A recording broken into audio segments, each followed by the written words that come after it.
Selamat datang. Saya Hosni Zaim, pengurus kepada workshop bengkel Caruzi Auto. Pada hari ini kita mengadakan perasmian bengkel baru. Jadi workshop sini kita membuat proses baik pulih kenderaan untuk tuntutan kemalangan insurans.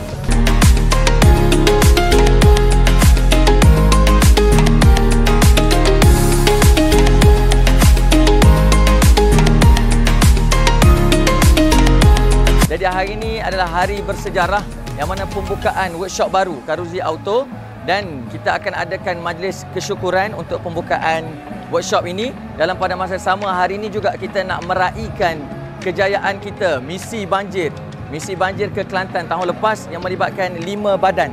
Pertama Surau Eco Grandeur, Surau Mutakin, Surau At-Taufiqiyah, Kelab Anak Kelantan Puncak Alam, Kelab Kebajikan Rekreasi Puncak Alam dan Khidmat Masyarakat Kuala Selangor. Alhamdulillah.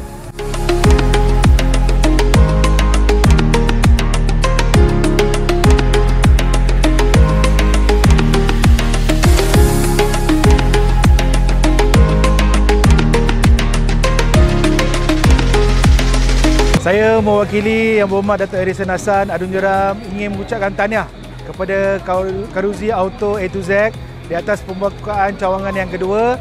Semoga maju jaya dan terus dapat memberikan khidmat cemerlang kepada penduduk Puncak Alam. Terima kasih.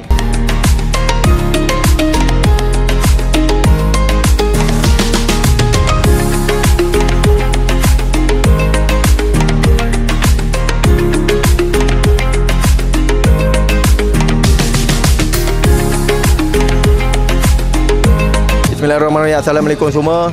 Nama saya Caruzi. Saya owner kepada bengkel Caruzi Auto A to Z Serina Berhad. Okey, bengkel saya adalah spesialis untuk mewakili claim insurans concession. Kita ada buat claim insurans, ada servis kenderaan macam aircon, body part semua kita ada buat. So, kalau melibatkan kemalangan ataupun renew rotate insurans semua boleh datang ke sini lah, ataupun untuk mengetut dan mengecek kenderaan. Okey, kita penghargaan daripada Surau Eco Grandeur dan Surau Mutakin dan NGO Anak Kapal dan mana yang terlibat menjayakan pada majlis ini pada hari ini. Saya ucapkan ribuan terima kasih banyak-banyak.